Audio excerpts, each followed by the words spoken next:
शारदां पार्वती शंकरौ नत्वा भाषे वृत्तिप्रभाकरम्। वृत्तिप्रभाकर या ग्रंथाचा विचार आपण श्री भगवान पांडुरंग परमात्मा, श्री ज्ञानोबराय, आदिगुरु श्री शंकराचार्य,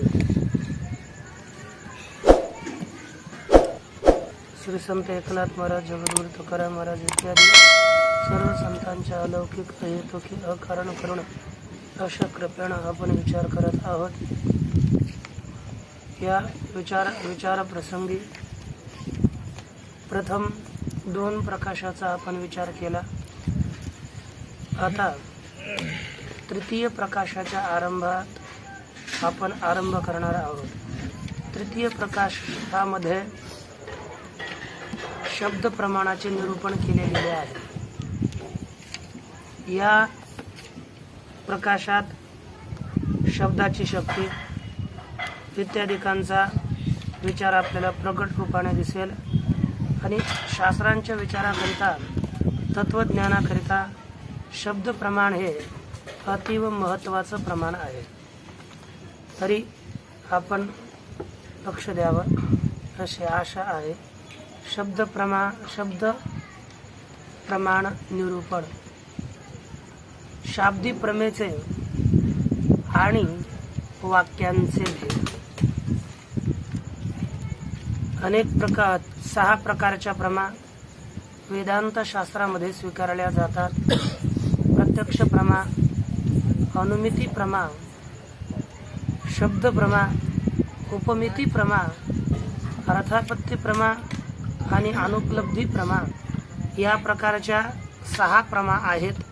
त्या 6 प्रमापैकी 3 क्रमांकाची प्रमा म्हणजे शब्द प्रमा। कारण की जसे जसे ग्रंथकार जर ज्याच्याविषयी थोडा कमी मतभेद असेल त्यांना अगोदर दिले। समजा सगळ्यांचा कोणाचाच प्रत्यक्ष प्रमेविषयी मतभेद नाही, सगळेच मानतात म्हणून पहिली प्रत्यक्ष प्रमा दिली। अनुमिती प्रमा सगळे तर मानतात, परंतु काही असे आहेत, 2 जण आहेत की केवळ चार्वाक एकच प्रमाण मानतो। मग जे एकच मानणारे आहेत त्यांना अगोदर दिलं। काही शास्त्रकार 2 प्रमाण मानतात, मग 2 प्रमाण वैशेषिक आणि बौद्ध हे मानतात। कारण की एक मानतात त्यांना अगोदर, 2 जण मानतात त्यांना 2 नंबरला दिलं, म्हणजे अनुमान प्रमाण। 3ऱ्या क्रमांकाचं शब्द प्रमाण हे सांख्य 3च मानतात, अन्य मानत नाहीत, म्हणून 3 क्रमांकाला सांख्य शब्द प्रमाण दिलं।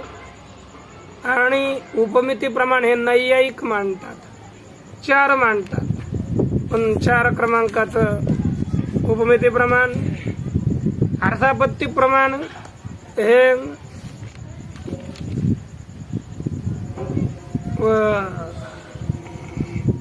आपला जो प्रभाकर आहे तो अर्थापत्ती प्रमाणापर्यंत 5च मानतो व भाट्ट मतामध्ये अनुपलब्धी 6 प्रमाण मानली जातात। वेदांत मतामध्ये व्यवहारेतु भट्टनयः या न्यायाने वेदांत मतात सुद्धा 6 प्रमाण मानली जातात। त्यापैकी तृतीय प्रमाणाचा आपण विचार करणार आहोत। पहा, लक्ष द्या। शाब्दी प्रमेच्या करणास शब्द प्रमाण म्हणतात। शाब्दी शब्दापासून उत्पन्न झालेली प्रमा तिला शाब्दी प्रमा असे म्हणतात। आणि शाब्दी प्रमेचे करण जसं प्रत्यक्ष प्रमेचे करण प्रत्यक्ष प्रमाण, अनुमिती प्रमेचे करण अनुमिती अनुमान प्रमाण, तद्वत शाब्दी प्रमेच्या करणाला शब्द प्रमाण असे म्हणतात। शाब्दी प्रमाण 2 प्रकारची आहे, एक व्यावहारिक आणि दुसरी पारमार्थिक। व्यावहारिक शाब्दी प्रमा आणि दुसरी पारमार्थिक शाब्दिक प्रमा. त्यातील व्यावहारिक शाब्दी प्रमा सुद्धा दोन प्रकारची आहे. व्यवहारातील हे लक्षात ठेवायचं, आपल्याला लक्ष द्यावा. व्यावहारिक शाब्दी प्रमा कोण आहे आणि पारमार्थ व्यावहारिक. आता तिचे जर दोन प्रकार झाले तर कोणते कोणते सांगितलं. लौकिक वाक्यजन्य व्यावहारिक शाब्दी प्रमा आणि दुसरी वैदिक वाक्यजन्य व्यावहारिक शाब्दी प्रमा. लौकिक वाक्यजन्य व्यावहारिक शाब्दी प्रमा आणि वैदिक वाक्यजन्य व्यावहारिक शाब्दी प्रमा. जसं एक वाक्य आहे नीलो घट, हे लौकिक वाक्य आहे. घडा निळा आहे. नील हा घट, हा घडा मडक निळ आहे. हे वाक्य लोकातील वाक्य आहे म्हणून लौकिक वाक्य. आणि वज्रहस्त पुरंदर, हातामध्ये ज्याच्या वज्र आहे. वज्रम हस्ते यस्य सह वज्रहस्त, हातात ज्याच्या वज्र आहे तो वज्रहस्त. तो कोण सांगितलं. पुरंदर. पुरंदर म्हणजे इंद्र. ज्याच्या हातात वज्र आहे तो इंद्र. हे वाक्य लौकिक नाही, हे वाक्य वेदातील असल्यामुळे वैदिक वाक्य आहे. लौकिक वाक्यापासून उत्पन्न झालेली प्रमा तिला आपण लौकिक शाब्दी प्रमा म्हणायचं. आणि वैदिक वाक्यापासून उत्पन्न झालेल्या प्रमेला, ज्ञानाला, यथार्थ ज्ञानाला वैदिक शाब्दी प्रमा असं म्हणायचं. यातील वैदिक वाक्य जे दिलं आपण, एक लक्षात ठेवा, भेद नाही तर जितके भेद होऊ लागले तितकी आपली बुद्धी थोडी पांगते. पहिली शाब्दी प्रमा. शाब्दी प्रमाचे दोन भेद. एक व्यावहारिक शाब्दी प्रमा. व्यावहारिकचे दोन भेद. लौकिक वाक्यजन्य व्यावहारिक शाब्दी प्रमा आणि वैदिक वाक्यजन्य व्यावहारिक शाब्दी प्रमा. आता हे वैदिक वाक्य सुद्धा दोन प्रकारचे. वैदिक वाक्य सुद्धा दोन प्रकारचे आहेत. एक व्यावहारिक अर्थाचे बोधक. बरं, पारमार्थिक ना. आता पहिलं करायला पाहिजे. समजा व्यावहारिक ही प्रमा दोन प्रकारची दिली, पण वाक्य दोन प्रकारचे सांगतात. वैदिक वाक्य एक व्यावहारिक पदार्थाचं बोधन करणारं वाक्य आणि दुसरं पारमार्थिक तत्वाचं बोध करणारं वाक्य. मग जर व्यावहारिक पदार्थाचं बोधक वाक्य असेल त्यापासून झालेली प्रमा व्यावहारिक शाब्दी प्रमा, वैदिक व्यावहारिक शाब्दी प्रमा. आणि पारमार्थिक तत्वाच्या बोधक वाक्यापासून उत्पन्न झालेली प्रमा वैदिक पारमार्थिक शाब्दी प्रमा अशी आपल्याला भेद करता येते. म्हणून पुढे पहा, वैदिक वाक्य सुद्धा दोन प्रकारचे आहेत. एक व्यावहारिक अर्थाचे बोधक आणि दुसरे परमार्थ तत्वाचे बोधक. त्याहून भिन्न असणाऱ्या सर्व अर्थास व्यावहारिक अर्थ म्हणतात. म्हणजे कशाहून? ब्रह्माहून. जे ब्रह्म आहे ते ब्रह्मापासून भिन्न जितके पदार्थ आहेत ते सगळे व्यावहारिक पदार्थ आहेत. आणि फक्त केवळ ब्रह्मच परमार्थिक तत्व आहे, परमार्थ तत्व आहे. आता अशा ब्रह्मबोधक वाक्याचे सुद्धा किती प्रकार आहेत? दोन. ब्रह्मबोधक वाक्याचे सुद्धा म्हणजे परमार्थ तत्वाचं बोधक. परमार्थ तत्वाचे जितकी बोधक वाक्य असतील ती वाक्ये दोन प्रकारची. एक अवांतर वाक्य आणि दुसरे महावाक्य. ज्या वाक्यात आता अवांतर वाक्य कशाला म्हणायचं आणि महावाक्य कशाला म्हणायचं हे लक्षात सगळं असू द्या. कारण की आपल्याला या सगळं बेसिक हे लक्षात राहिलं तर वेदांत चांगला कळतो, वेदांताचे अर्थ कळतात. पहा, एक आहे अवांतर वाक्य आणि दुसरं महावाक्य. एक वाक्य आहे तत्वमसी. तत्वमसी या वाक्यातील जर केवळ तत्पदार्थाचंच कथन करणारं असेल जे वाक्य असतील, किंवा केवळ त्वम पदार्थाचेच प्रतिपादन करणारे जे काही वाक्य असतील, त्यांना म्हणजे तत् म्हणजे काय आणि त्वम म्हणजे काय या सगळं तत्वाविषयी कथन केलं जातं, त्याला अवांतर वाक्य असं म्हणतात. पहा, ज्या वाक्यात तत्पदार्थाचे म्हणजे परमात्म्याचे किंवा त्वम पदार्थाचे म्हणजे जीवाचे फक्त स्वरूपच कथन केलेले असते.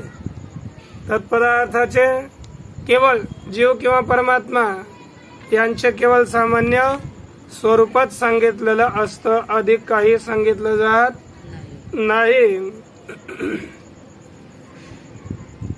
ते वाक्य त्यास अवांतर वाक्य असे म्हणतात. जसे सत्यम ज्ञानम अनंतम ब्रह्म या वाक्यामध्ये तत्पदार्थाचे म्हणजेच परमात्म्याचे स्वरूप सांगितलेले आहे, म्हणून हे सुद्धा अवांतर वाक्य आहे. त्याचप्रमाणे य एष हृद्यंतर ज्योते पुरुष हे वाक्य त्वम पदार्थाच्या जीवाच्या स्वरूपाचे बोधक आहे. म्हणजे जीव कसा आहे, हृदयाच्या आतमध्ये जो प्रकाश आहे तो प्रकाशच पुरुष आहे. हा त्वम पदार्थ, हे त्वम पदार्थाचं बोधक वाक्य आहे, म्हणजे जीवाच्या स्वरूपाचे बोधक आहे.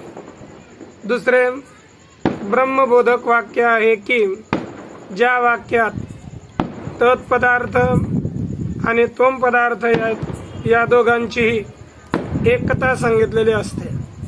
दोघं वेगळे वेगळे नसून दोघांची ऐक्यता आहे, असं दोघांच्या अभेदाचं प्रतिपादन ज्या वाक्यात केलं जातं त्या वाक्याला महावाक्य असं म्हटलं जातं.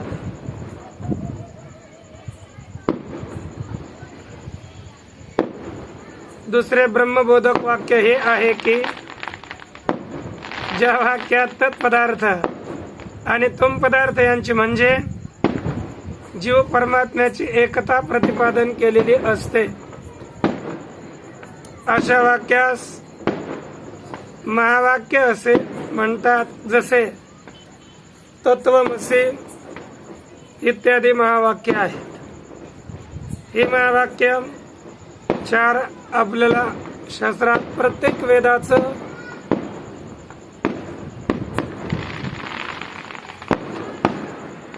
प्रकारचे आहेत. प्रत्येक वेदाचं वेगळं वेगळं महावाक्य आहे. जशी आपण पाहिले तर एक तत्वमसी हे महावाक्य आहे, हे सामवेदाचं महावाक्य आहे. पुन्हा अयमात्मा ब्रह्म,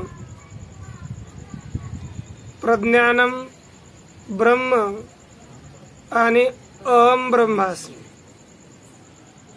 अयमात्मा ब्रह्म हे अथर्व वेदाचं महावाक्य आहे. प्रज्ञानम ब्रह्म हे ऋग्वेदाचं आणि अहम ब्रह्मास्मी हे यजुर्वेदाचं महावाक्य आहे. प्रत्येक वेदाचं वेगळं वेगळं महावाक्य, ते सगळे दशोपनिषदामध्ये प्रत्येकामध्ये हे महावाक्य आपल्याला दिसून येईल. आता याविषयी शिष्य बोलतो, महाराज शाब्दी प्रमेयचे व वाक्याचे भेद माझ्या लक्षात आले, पण वाक्य म्हणजे काय हे मला समजले नाही.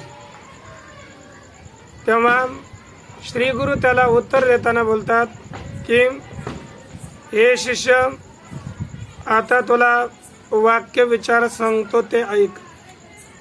पदांच्या समुदायास वाक्य म्हणतात आणि अर्थवान जो वर्ण किंवा वर्णाचा समुदाय त्यास पद असे म्हणतात. कशाला वाक्य म्हणतात? पदाचे समुदाय. पदांच्या समुदायास वाक्य असे म्हणतात. अनेक पद जेव्हा एकत्र येतात त्या पदांच्या समुदायाला वाक्य म्हटलं जातं. आणि मग आता पद कशाला म्हणतात? सांगितलं की अर्थवान जो वर्ण किंवा वर्णांचा समुदाय याला पद असे म्हणतात. अर्थवान वर्ण असेल, अर्थवान वर्णांचा समुदाय असेल, त्या सगळ्यांना पद असं म्हटलं जातं. जसं अवर्ण असेल, अकारो विष्णू, तर अवर्ण आला तर तो विष्णूचा बोधक, मग तो अ सुद्धा विष्णू बोधक अ असेल तर ते सुद्धा पद होऊन जातं. जसे बदलिलेचे पुढे, जसे अकाराधिक वर्ण देखील विष्णुवाधिक अर्थवान आहेत, नारायणाधिक पद म्हणून अ सुद्धा काय झालं? पद. तसंच नारायण हा वर्णांचा समुदाय आहे, याचाही अर्थ विष्णूच आहे, म्हणून नारायण सुद्धा पद आहे, तोही अर्थवानच आहे.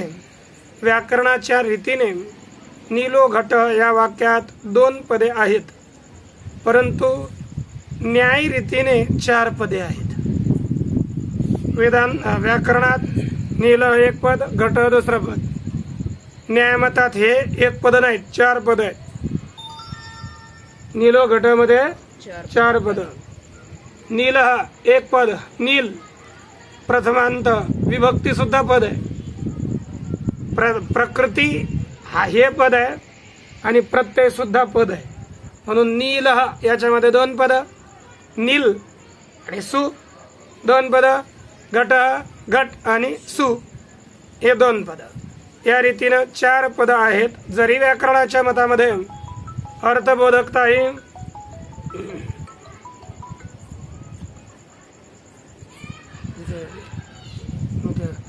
घट या वाक्यात 2 पदे आहेत, परंतु न्याय रीतीने 4 पदे आहेत. जरी व्याकरणाच्या मतामध्ये बोधकता ही 4 पदात अर्थबोधकता ही 4ही पदात असली तरीही केवळ 4 पद मानत नाहीत, कारण की विभक्ती सुद्धा अर्थबोधन करते, पद सुद्धा शब्द सुद्धा अर्थबोधन करतो. परंतु व्याकरण मतात 4ही सगळे प्रत्यय अर्थबोधक आहे. प्रकृती अर्थबोधक असले तरी प्रत्येकाला पद मानत नाहीत, 2च पद आहेत. नीलाशी आभेदवान म्हणजे अभिन्न एक घट आहे, हा नीलो घट या वाक्याचा अर्थ आहे. तसेच वज्रहस्त पुरंदर हे वैदिक वाक्य आहे, हे वर सांगितलेच आहे. जसे नीलो घट या वाक्यात नीलपद विशेषण बोधक आणि घटपद हे विशेष बोधक आहे. त्याचप्रमाणे वज्रहस्त पुरंदर या वाक्यात सुद्धा वज्रहस्त हे विशेषण बोधक शब्द पद आहे आणि पुरंदर हे विशेष बोधक पद आहे. हे लक्ष ठेवायचे. तेच लिहिले पुढे. येथे जो विशेषण पदापुढे विसर्ग आहे, म्हणजे विशेषणापुढे जी विभक्ती असते त्या विभक्तीचा काहीच अर्थ नसतो. विशेषण विभक्ती निरर्थक असते अथवा आभेदार्थक असते. त्याचा अर्थ आभेद ठरत समजा किंवा निरर्थक. म्हणजे काय होईल? नीलो भिन्न नीला भिन्न घट हा अर्थ होईल. वज्रहस्ता भिन्न हा पुरंदर असा अर्थ होईल. वज्रहस्तासी अभेदवान म्हणजे अभिन्न एक पुरंदर असा त्या संपूर्ण वाक्याचा अर्थ आहे. या प्रकारे लौकिक व वैदिक आणि वैदिक वाक्यांचे स्वरूप असून त्यांची रीती समान आहे. ओम पुंडलीकवरद विठ्ठल श्री ज्ञानदेव की जय.